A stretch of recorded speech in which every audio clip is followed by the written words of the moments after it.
여러분 안녕하십니까? 라디오 전망대의 이용선입니다.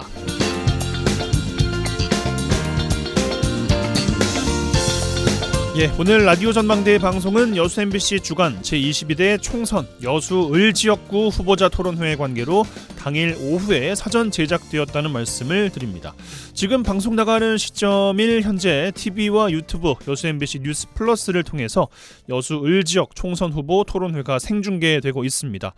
부득이하게 제가 진행을 하는 관계로 라디오 전망대는 사전 녹음을 했다는 고지의 말씀을 드리겠습니다. 자, 오늘 라디오 전망대가 준비한 소식입니다. 지역 소식들 뉴스 브리핑 통해서 들어보고요. 매주 수요일 코너 라전법정 칭찬해주세요 이어집니다. 광고 후에 라디오 전망대 바로 시작합니다.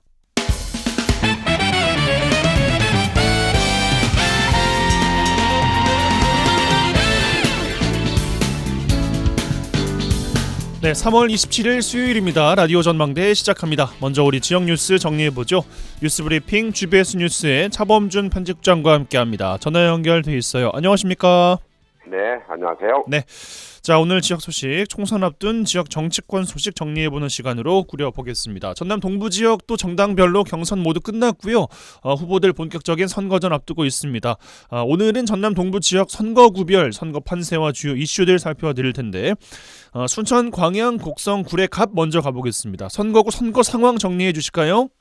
네, 순천, 광양, 곡성, 구례, 갑 선거구 최근 서병철 현역 의원의 불출마와 함께 천하람 개혁신당 후보의 비례대표 출마, 총선 선거구 분구 무산 등의 이슈가 잇따르면서 선거 판세가 상당히 혼란스럽습니다.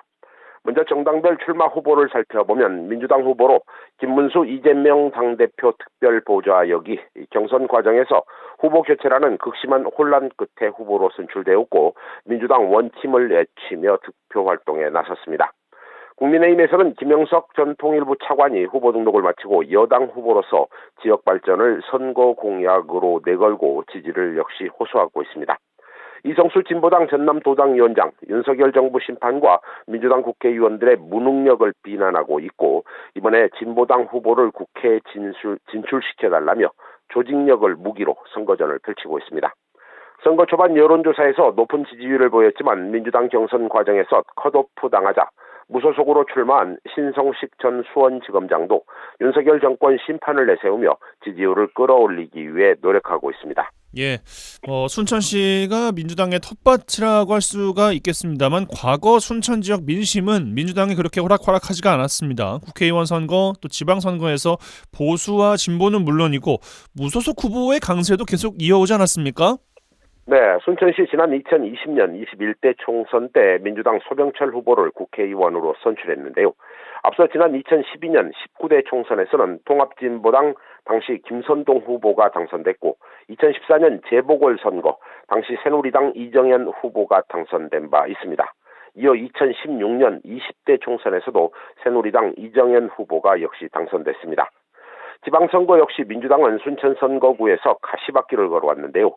2년 전 지방선거에서 현재의 단체장인 노관규 시장이 무소속으로 당선됐고 전 시장인 민주당 소속 허석 전 순천시장이 당선되기까지 무려 10년 넘게 민주당 후보에게 순천시장 자리를 내주지 않는 민주당으로서는 잔혹사가 이어졌습니다.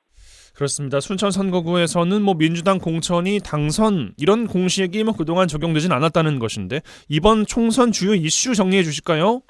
네, 순천 선거구의 이번 총선 이슈 앞서도 언급했지만 민주당의 공천 과정에서 빚어진 여러 잡음이 선거 과정에 변수로 작용할 가능성이 높습니다. 현역 의원인 서병철 의원이 총선에서 불출마를 선언하면서 지역 정치권의 갈등 상황이 경선 과정에도 노출됐고 또 경선 과정에서 최종 공천 후보가 뒤바뀐 상황에 선거법 위반 논란이 고소고발로 이어진 상황까지 감안하면 선거 과정에서 여러 변수로 작용할 가능성이 있습니다.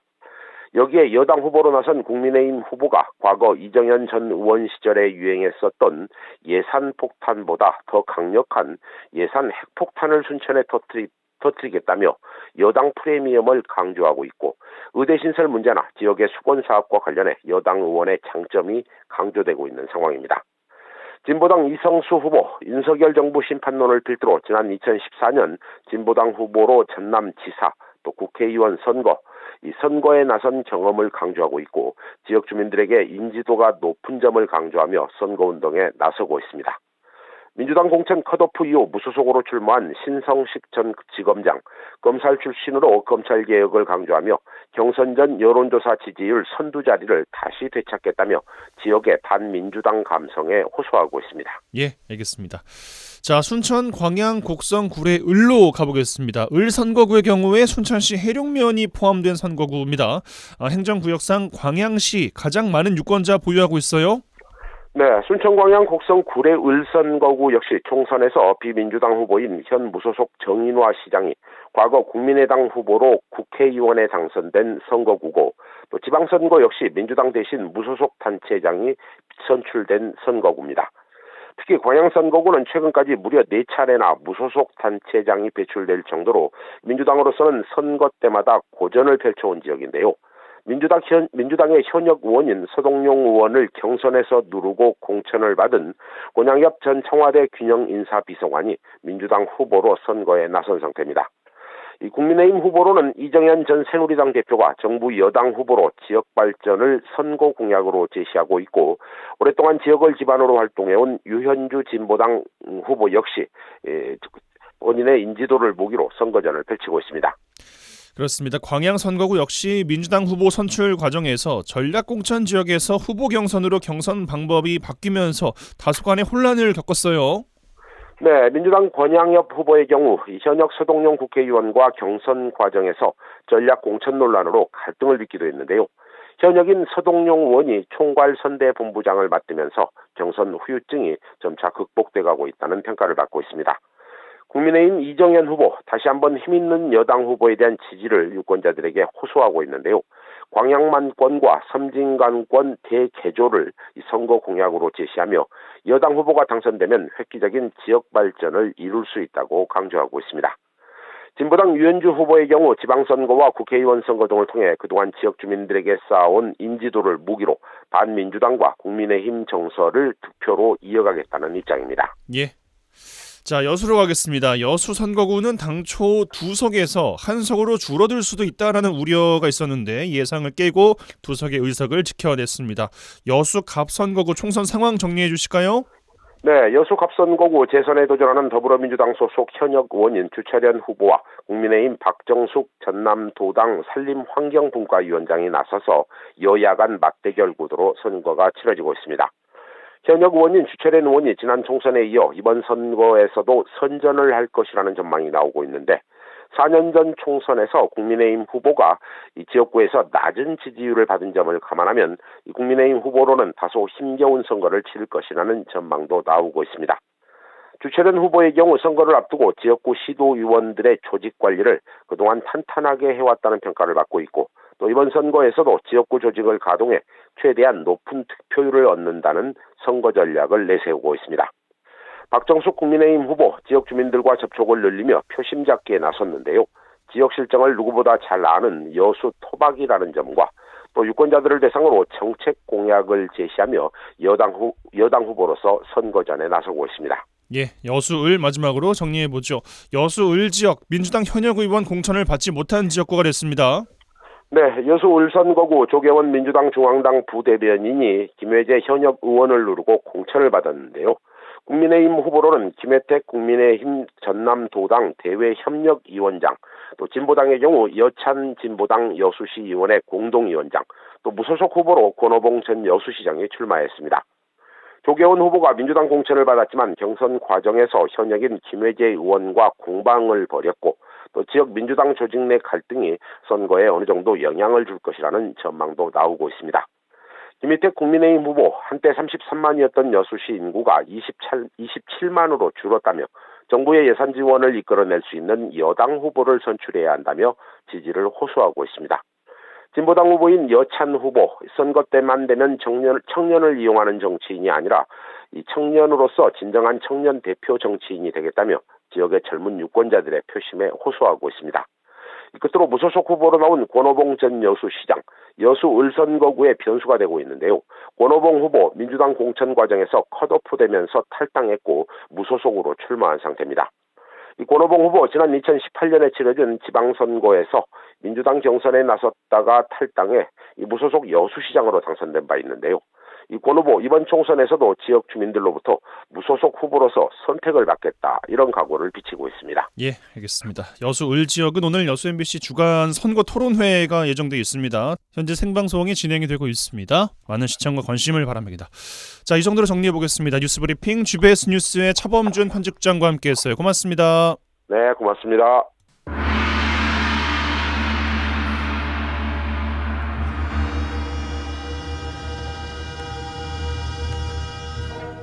라전 법정.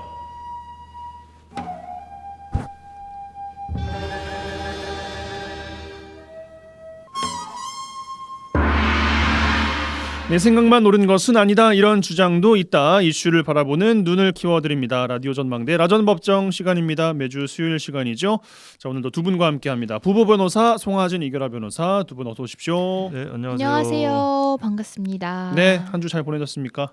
네, 한 주간 건강해져서 돌아왔습니다. 예, 건강하다는 인증을 받고 왔습니다. 무슨 말씀이시죠? 뭐 건강검진 받으셨어요? 예, 한 4년 만에 처음으로 건강검진도 받고 4년 만에? 태어나서 처음으로 대장 내시경도 해보고 풀스캔을 누가 보면은 뭐 20대인 줄 알시겠어요. 건강검진을 왜 4년 만에 받으시는 대장 거예요? 내시경 커밍아웃. 아, 이제 국가에서 하는 이제 정기적으로 해야 되는 그런 건강 건 검진을 했었죠. 했었는데 아. 이제는 풀 스캔을 했다는 의미로 예. 얘기하시는 것 같아요. 야, 그래서, 그렇구나. 여러 가지로 또 두려운 것도 있었고요. 그렇죠. 예. 근데 이게 두렵다고 그거 안 하면 진짜 큰일 나더라고요. 그렇습니다. 그래서 이런 불안감을 해소하기 위해서 하고 왔는데 예, 건강하다는 인증을 받고 왔기 때문에 다행입니다. 당분간은 또 열심히 마실 수 있지 않겠느냐. 예. 아, 물을 많이 아, 마신다고요, 물을. 건강을 네. 위해서. 그렇죠, 그렇죠. 제가 뭘 마신다고 말을 안 했으니까요. 그렇죠. 물을 목적어가 없었고. 네, 물을 네. 마시는 습관이 중요하다고 하더군요. 그러니까요. 네. 예. 물 이 변호사님도 많이 같이 마세요. 하셨습니까? 아, 저는 이제 따로 하기로 했어요. 왜요? 교대로 해야죠. 네. 아이를 볼 사람이 있어야 되기 때문에 저희는 철저히 교대 근무제로. 좀 보호가 필요한 미성년자가 네. 있어서 음. 예, 일단 교대로 하기로 했고 네. 일단은 뭐 저의 근황은 아니지만 요즘에 봄꽃이 많이 피는 것 같아요. 목련도 맞아요. 보이고 이제 벚꽃도 벌써 피었더라고요. 옛날에는 이미 좀 많이 피어 있는 것 같아요. 네, 그래서 이제 날씨도 좀 더 풀리는 것 같고 음. 이제 좀 바쁘시겠지만 가끔씩 산책을 하는 꽃 구경도 좀 하시고. 네, 잠깐 뭐 5분이라도 그런 네. 여유를 좀 다들 가지셨으면 좋겠어요. 이번 주가 네. 3월 끝이에요, 이제. 그러게 말입니다. 뭐 다음 주 4월 시작입니다. 시간만 잘 흘러가는 것 같아요. 하는 거 없이 시간만 간다. 네. 1사분기가 벌써 이제 끝이라는 생각이 드니까. 그렇게 말하니까 또 되게 와, 그러네요. 4분의 1이 이제 훅 네. 지나간 2024년인데. 시간이 정말 일사분기가 빠르네요. 벌써 이번 달에 부가세 내야겠네요. 참 뭐라고 죄송합니다. 사적인 얼른 이야기가. 주제로 넘어가는 예, 것이 예. 낫겠습니다. 예. 예. 아무튼 뭐 건강하시다고 하니까 다행이고요. 예. 자, 화제의 판결 이번 주 어떤 내용 주목해 보셨습니까? 예, 뭐 지난해 좀 말이 많았었죠. 뭐 결국 이제 파행, 뭐 부실 진행이었다라고 했던 그 세계 스카우트 잼버리 대회를 이제 우리나라에서 개최를 했었는데 네. 당시에 이제 그때 지난해 8월이에요. 근데 이제 그때 K-팝 콘서트 무대 설치 공사가 관리가 뭐 소홀했다. 이제 이런 이유로 이제 전 그 여성가족부 장관과 또 이상민 그 행정안전부 장관이 고발을 당했었어요. 그래서 산업안전보건법 위반 혐의로 고발을 당했었는데 네. 이제 노동청에서 이 사건을 수사하게 돼 있었거든요. 그래서 노동청에서 이제 조사를 해보니까 뭐 이제 그 고발의 내용 자체는 뭐 근로자의 추락을 방지하는 장치가 미비했고 또 안전벨트를 착용하지 않은 상태에서 작업을 하고 있는 걸 방치했다. 뭐 이런 이유가 이제 주된 거였는데 결론적으로 서울노동청 서부지청은 이제 뭐 수집된 증거만으로는 이 피고발인들의 혐의를 입증할 수 없다고 보고 이제 불기소 의견으로 이제 검찰에 송치를 했다고 합니다. 그리고 이제 최종적으로 뭐 수사기관에서 이 사람들은 혐의가 없다 이렇게 결정을 내린 것은 아니고 네. 다만 이제 이거를 수사했던 노동청에서는 뭐 이 산업안전보건법 위반 혐의를 적용하기에는 뭐 증거가 부족하다라고 이제 판단했다라는 이걸 좀 이 사건을 좀 한번 가져와 봤어요. 내용을 좀 살펴보면 그 잘못이 뭐 전혀 없다 뭐 이런 취지로 혐의 없음 처분이 내려진 게 아니라요. 산업안전보건법 위반 이게 형사적인 책임을 지냐 안 지냐의 문제잖아요. 그럼 결국에 산업법 문제되는 산업법 조항에 따르면 사업주는 근로자가 추락할 위험이 있는 장소에서 산업재해 예방을 위한 조치를 취해야 된다. 이런 규정이 있어요. 네. 그러면 그 책임을 지는 주체가 사업주지 않습니까? 근데 여기서 사업주를 어떻게 볼 것인가? 김 전 장관이 이 사업주냐?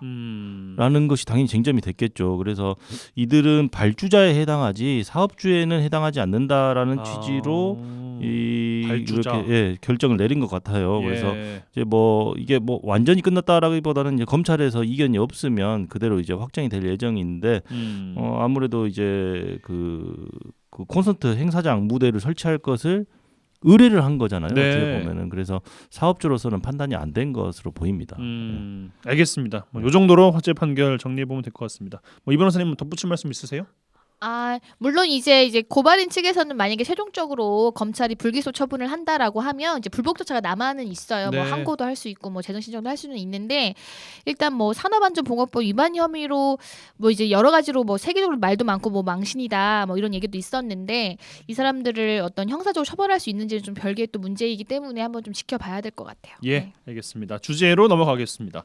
어제 브리핑에서 전해드린 내용이었습니다. 최근에 여수의 한 가두리 양식장에서 일을 하던 스리랑카 국적의 A씨가 국민권익위원회에 편지를 보냈어요.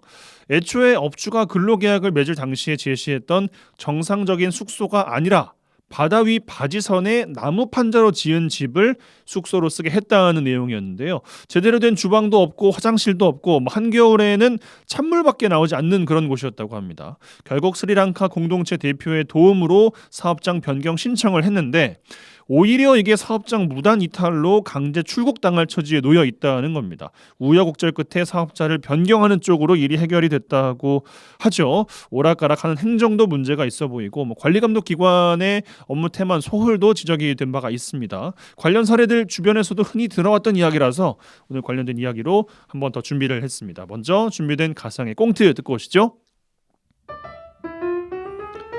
사장님 여기 음식 진짜 맛있어요. 아이고 젊은 사람이 타국까지 와서 고생하네. 많이 먹어요. 저 한국에서 공부합니다. 그래요? 공부를 잘하셨나 보다. 어디서 왔어요? 저의 나라는 스리랑카입니다. 인상도 좋고 머리도 좋을 것 같고 멀리 딴 나라까지 와서 공부하는 거 보니까 마음가짐도 똑부러진 것 같은데 혹시 우리 가게에서 일해볼 생각은 없어요? 머니 있어야 돼요. 우리나라에서 돈 끊겼어요. 우리 엄마 돈 없어서 돈 벌어야 돼요. 오케이. 그래요? 그럼 내일부터 한번 우리 가게로 한번 나와보세요. 같이 일해봅시다. 그로부터 얼마 후 가게 사장님은 출입국 관리법 위반 혐의로 조사를 받으러 오라는 내용을 전달받게 되는데 뭐야? 출입국 관리법 위반? 내가? 저기 머니러버? 너 일로 좀 와봐. 너 혹시 불법 체류자야? 불법 체류? 나 나쁜 사람 아니에요. 저는 학생입니다. 근데 왜 조사를 받으러 오라는 거야? 나는 몰라요. 여기까지. 또 이렇게 감칠맛 나는 연기와 함께 오늘 관련된 이야기 살펴봤습니다. 또 스리랑카 국적이라는 것은 저희가 앞서 또 소개해드린 이 사례와 또 맞물려서 국적을 또 임시로 해봤다는 것 말씀을 좀 드리겠습니다. 출입국 관리법 위반에 대한 내용들 저희는 잠시 전하는 말씀 광고 듣고 와서 살펴보겠습니다.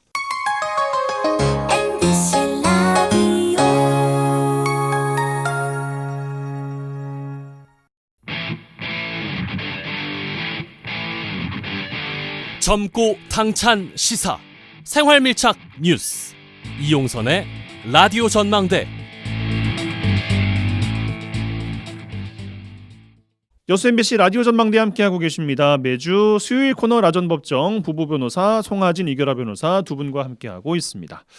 자, 오프닝에서 말씀드렸던 내용, 이 우리 지역 여수에서 일어났던 일 아니겠어요? 네. 이 사건 개요 다시 한번 좀 정리해 주실까요? 좀 말씀드리면은 이 A 씨가 여수의 한 그 가두리 양식장에서 일을 시작한 게 2022년 11월 경부터였다고 해요.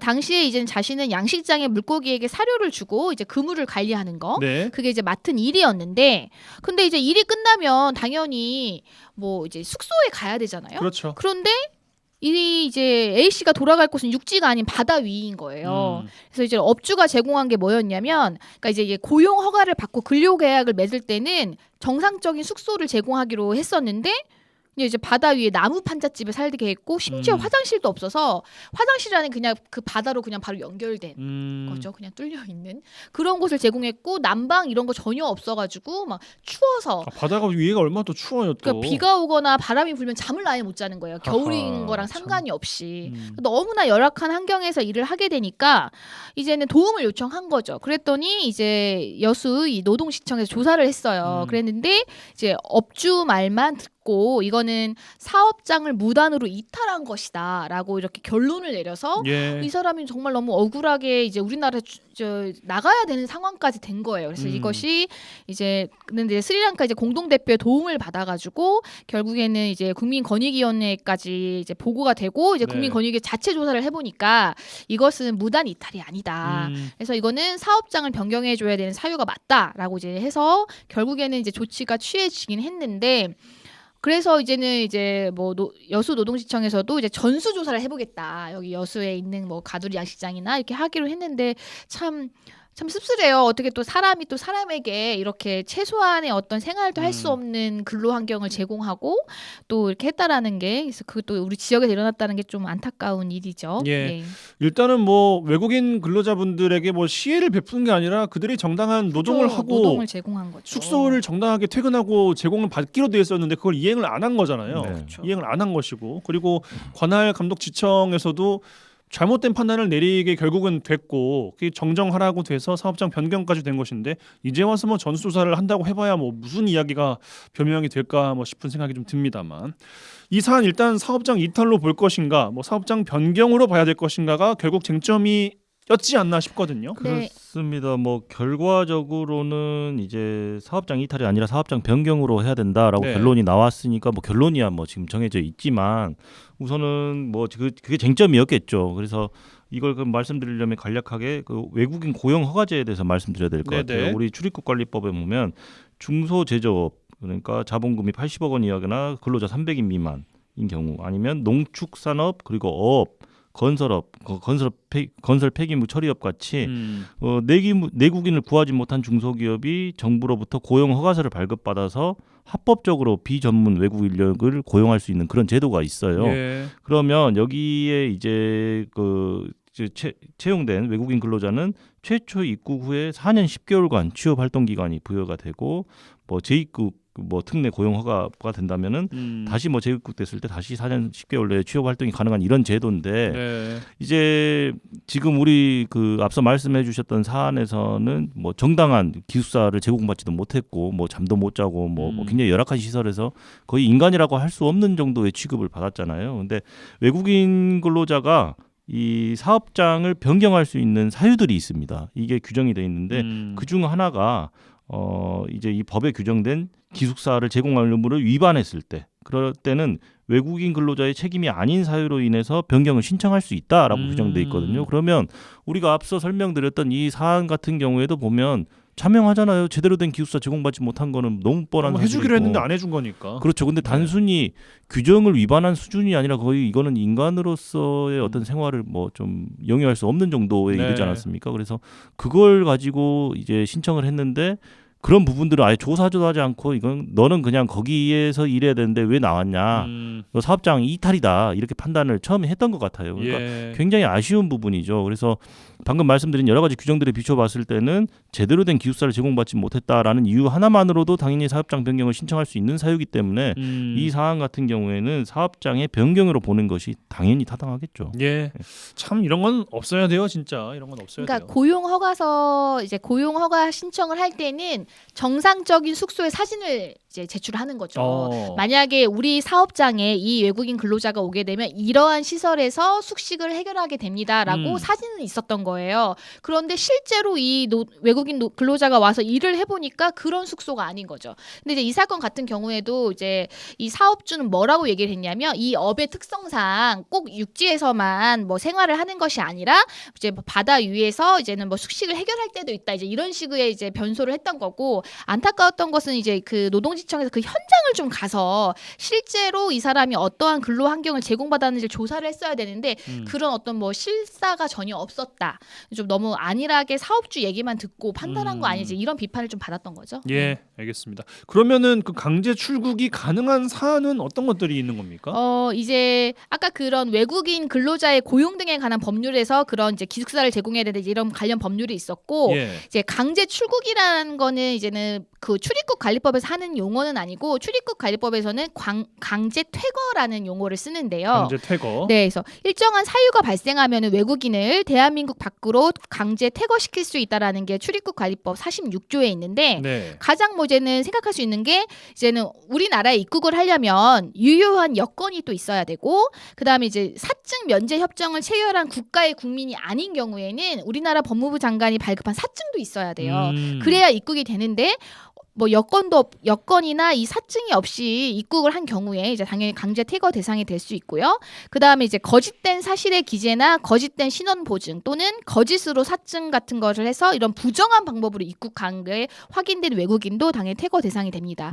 그다음에 이제 감염병 환자나 총포 그러니까 총이나 이런 걸 소지해가지고 이거는 이제 입국 금지 사유거든요. 네. 근데 이제 이게 입국 후에 발견이 되거나 아니면은 입국 후에 또 다시 발생한 사람 같은 경우에도 되고 또 이전에 강제 퇴거 명령을 받고 출국한 다음에 5년이 지나지 아니한 사람도 퇴거 대상이 될 수 있습니다. 자, 이거는 반드시 퇴거는 아니고요. 퇴거시킬 수 있다예요. 그래서 이런 사유가 있으면 퇴거가 되고 또 뭐 금고 이상의 형을 선고받고 석방된 사람도 이제 뭐 사안에 따라서는 이제 퇴거 대상이 될 수가 있습니다. 지금 방금 이 변호사가 이야기한 사례들은 너무나도 자명하잖아요. 당연히 누가 봐도 이건 강제 퇴거 당해야 그렇죠. 되는 거고 예.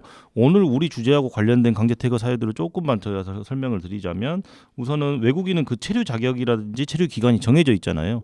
그 체류 자격에 위반해서 어떤 활동을 하거나 체류 기간을 넘겨서 체류했거나 이런 경우에도 당연히 강제 퇴상이 되고 뭐 예를 들어서 유학 비자로 들어왔는데 그냥 일을 했다. 허가를 받지 않고 일을 했다. 이런 경우에도 퇴거 대상이 되기 때문에 그리고 우리 오늘 지금 말하고 있는 사례하고 관련된 것도 있습니다. 그러니까 허가를 받지 않고 근무절을 변경하거나 추가하거나 이런 경우에도 강제 퇴거 대상이 되기 때문에 만약에 앞서 오늘 우리가 지금 사례로 들고 있는 그 사례에서 사업장 변경이 아니라 사업장 이탈로 만약 판단이 됐다면 당연히 강제 퇴거 조치의 대상이 됐겠죠. 예.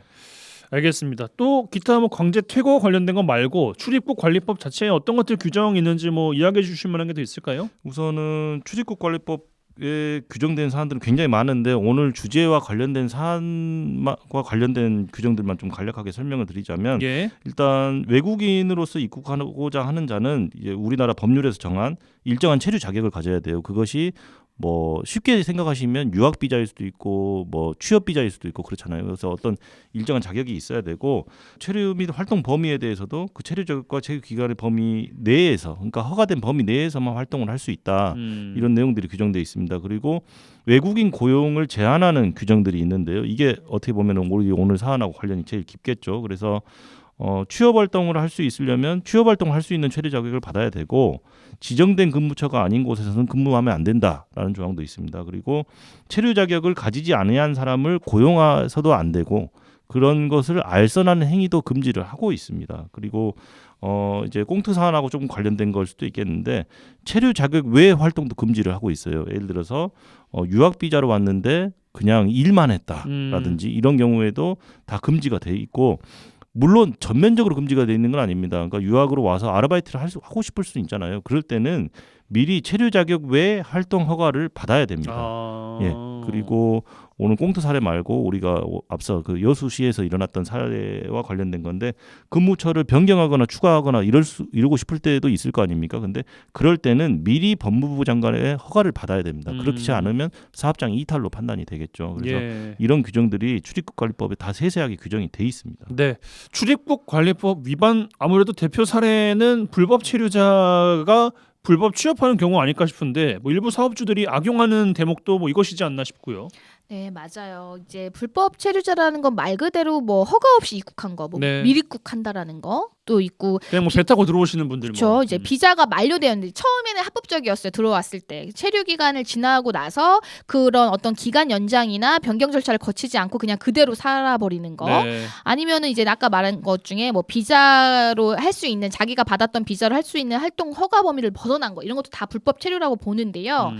지금 전국의 불법 체류자 수가 2020년부터 2023년까지 그러니까 지난 4년간 3만여 명이 증가한 것으로 와. 나타났대요. 이게 이제 법무부 출입국 외국인 정책본부에서 발표한 건데요.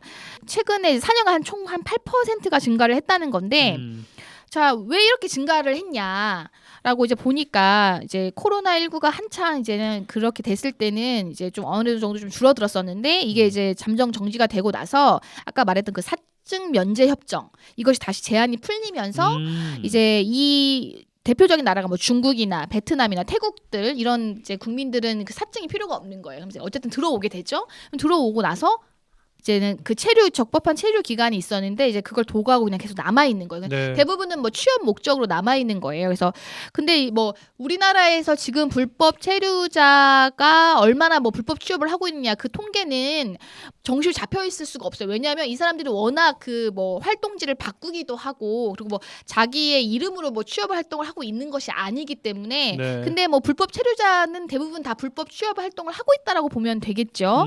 그래서 그런 식으로 지금 계속 늘어나고 있다라는 거죠. 예, 알겠습니다. 꽁트도 좀 짚어보겠습니다.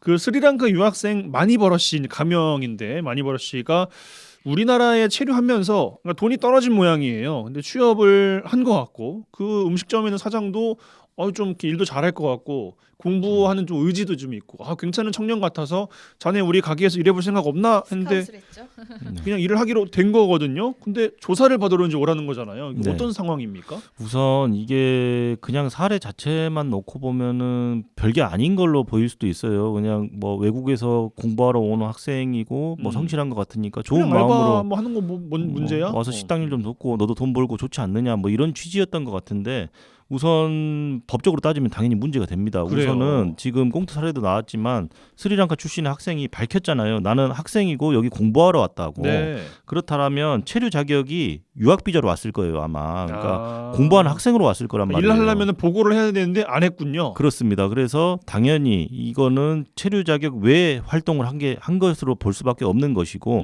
물론 제가 아까 말씀드렸지만 체류 자격 외 활동이 전면적으로 금지되어 있는 건 아닙니다. 근데 이런 행위들을 하려면 알바라든지 뭐 다른 행동들을 하려면 미리 법무부 장관의 체류 자격 외 활동 허가를 받아야 된다라고 말씀드렸잖아요. 근데 맞아요. 이미 허가를 받기 전에도 이미 이제 일은 해버린 거고 그러네요. 지금 조사 받으러 나오라고 한 거 보니까 적발까지 된 것 같아요. 근데 이런 경우에는 어쩔 수가 없어요. 그 지금 체류 자격 외에 활동을 한 것으로 볼 수밖에 없고 뭐 심한 경우에는 형사처벌이나 강제퇴거 조치까지 당할 수밖에 없는 그런 상황이 되는 건데 여기서 또 하나 문제점은 뭐냐면 이 가게 사장님도 문제죠. 분명히 공부하러 왔다고 아까 학생이 말했잖아요. 맞아요. 근데 그걸 뻔히 알면서 그냥 너 와서 그냥 물론 좋은 마음으로 했겠습니다마는 돈이 필요하다고 하니까. 그렇죠. 예. 공부하러 오는 학생인 걸 뻔히 알면서도 그러니까 일하러 온 사람이 아니란 말이에요. 근데 일을 시켰잖아요. 이 부분도 당연히 문제되고 이 사업주분도 처벌을 받을 수가 있습니다. 뭐 이거에 대해서 세세하게 뭐 다 알고 계신 분이 또 뭐 얼마나 되려나 뭐 싶기도 하고 뭐 아무튼 이건 모르겠습니다만 가상이 꽁트니까 출입국 관리법 위반 사례 뭐 좀 더 말씀 주실 게 있을까요?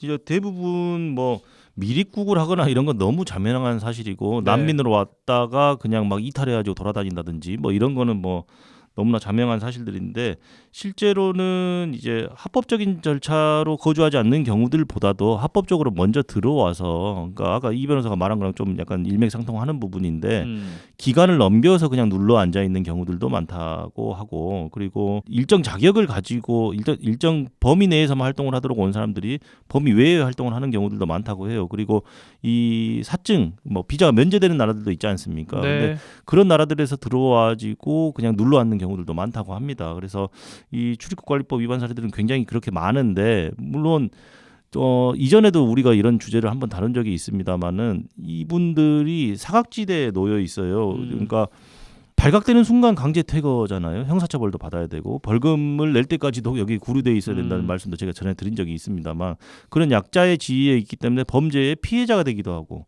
반대로는 그런 열악한 처지에서 못 버티다가 범죄의 가해자가 되기도 합니다. 그래서 이런 사례들이 굉장히 좀 많다라는 게 안타까운 현실이죠. 예, 알겠습니다. 처벌에 관련된 이야기도 살펴볼까요?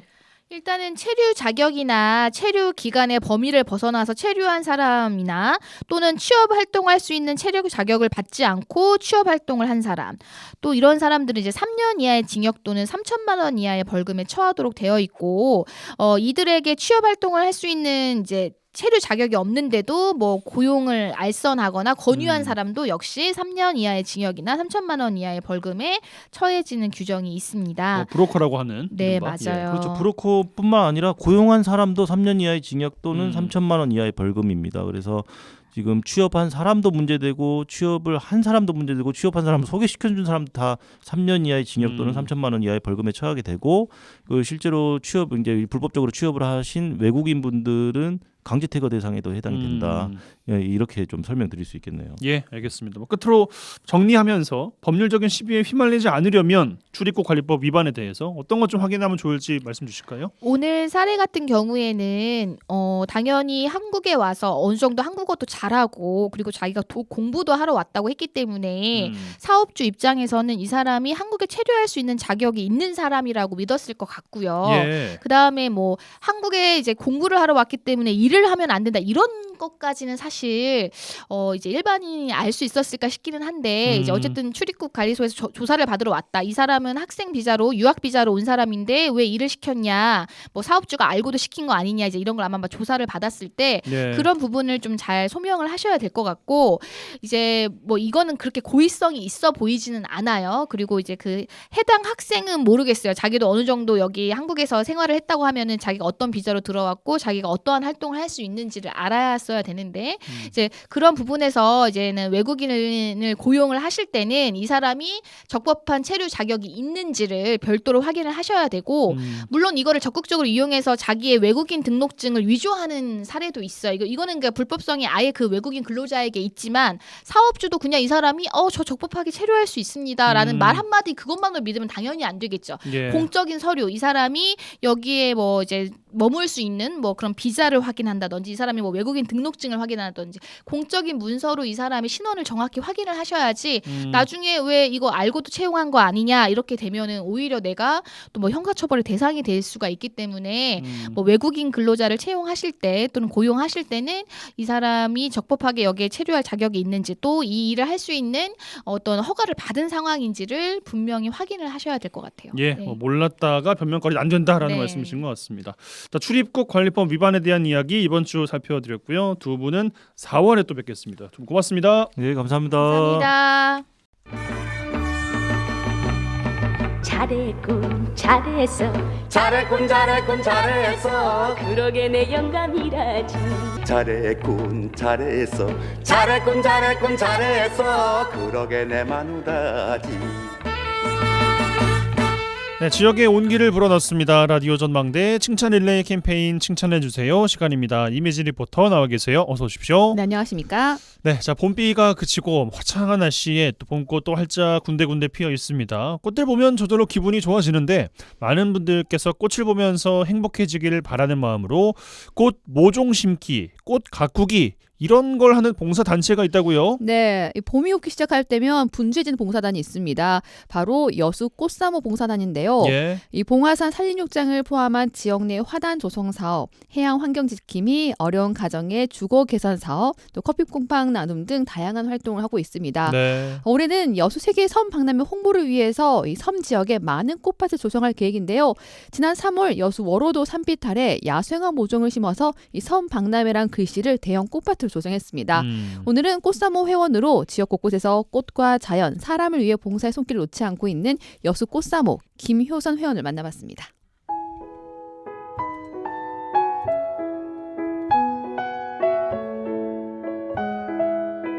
저는 여수 꽃사모의 김효선이라고 합니다.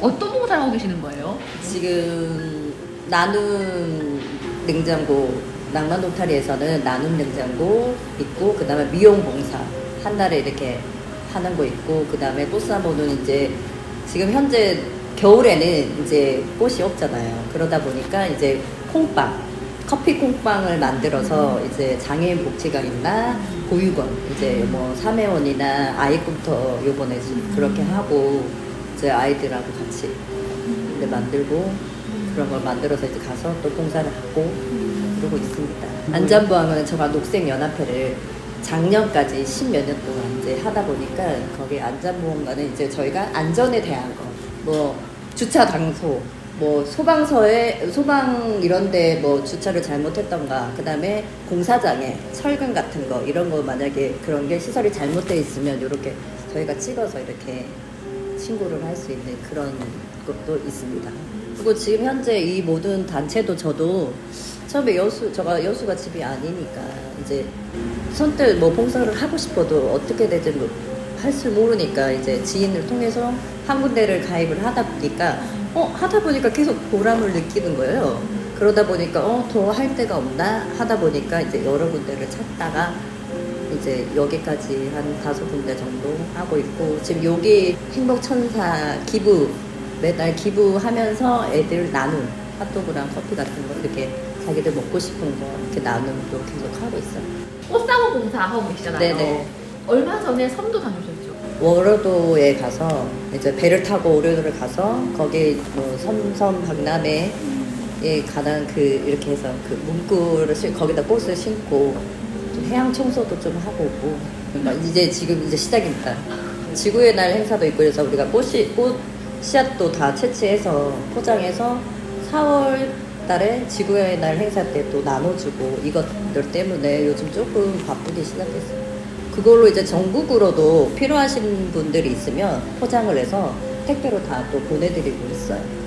저희가 심어놓고 이제 장애인 복지관 이런 데는 저희 꽃 텃밭도 다, 장애인 복지관에도 다 저희가 꽃 같은 걸 다 심어놨어요. 그래서 주기적으로 거기 가서도 물도 주고 이제 뭐 급식 봉사도 하고 그렇게, 그러니까 그런 데서 이제 저희가 심어놓은 데 가서도 채취를 하고, 이제 또 주위에 이제 다니면서 이제 꽃사모 회원들이 좀 많다 보니까 자기들이 다니면서 그 구역들이 또 있는가 봐요. 뭐 그런 데 가서 여기 오늘은 여기 이 지역에 가서 채취를 하자.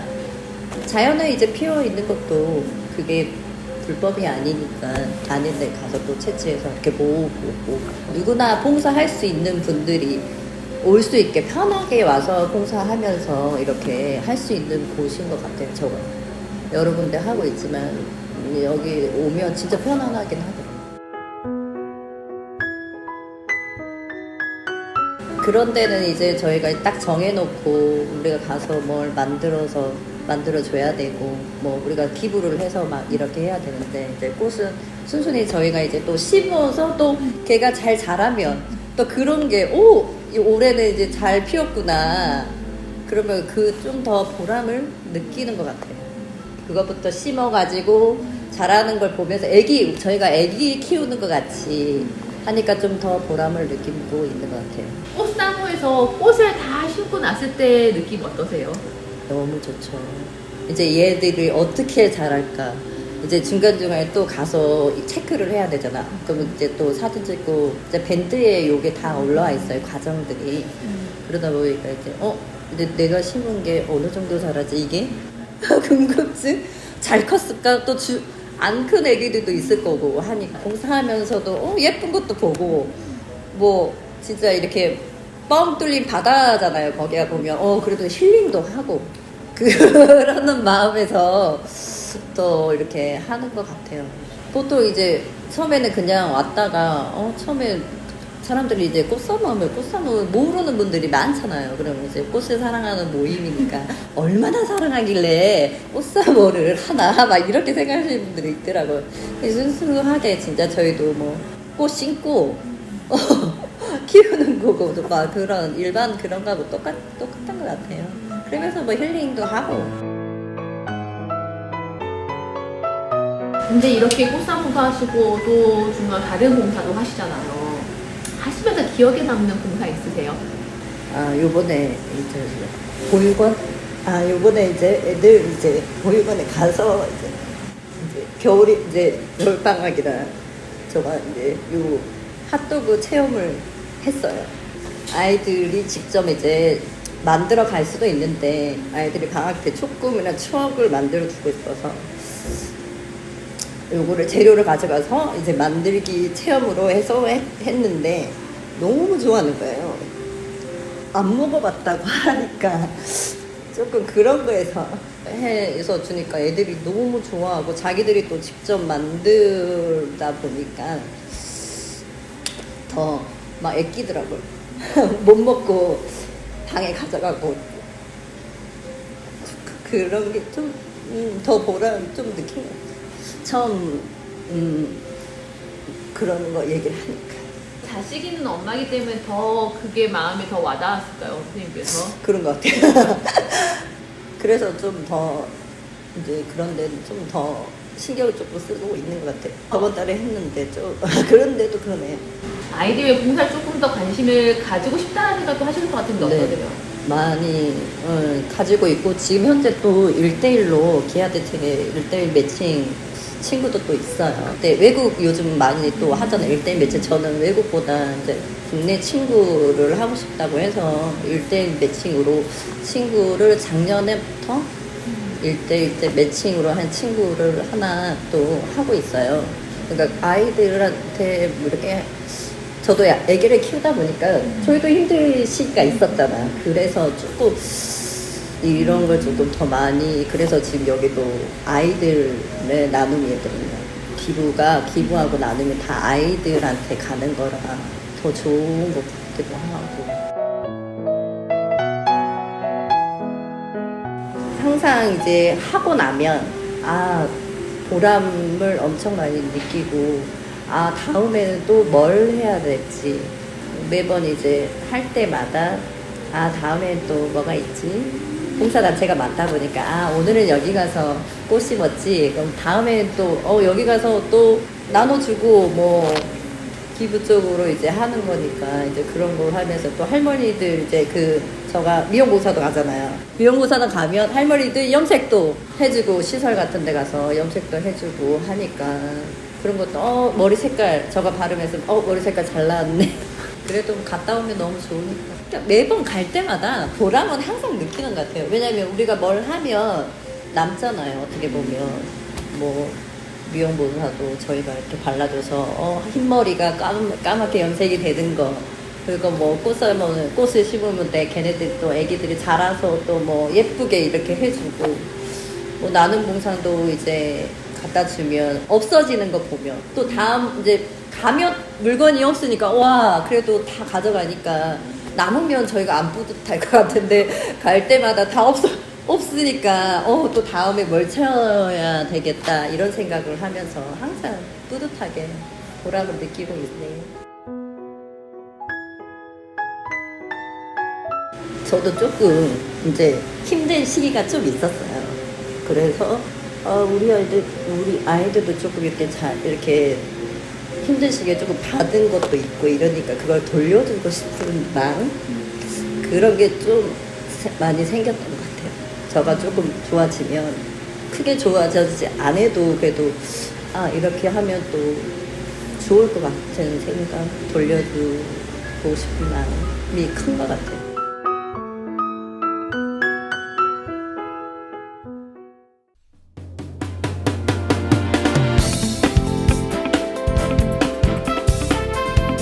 네, 3월 27일 수요일 라디오 전망대 오늘 준비한 소식은 여기까지입니다. 오늘도 고생 많으셨습니다. 내일 저녁 6시 5분에 다시 찾아뵙죠. 이용선이었습니다.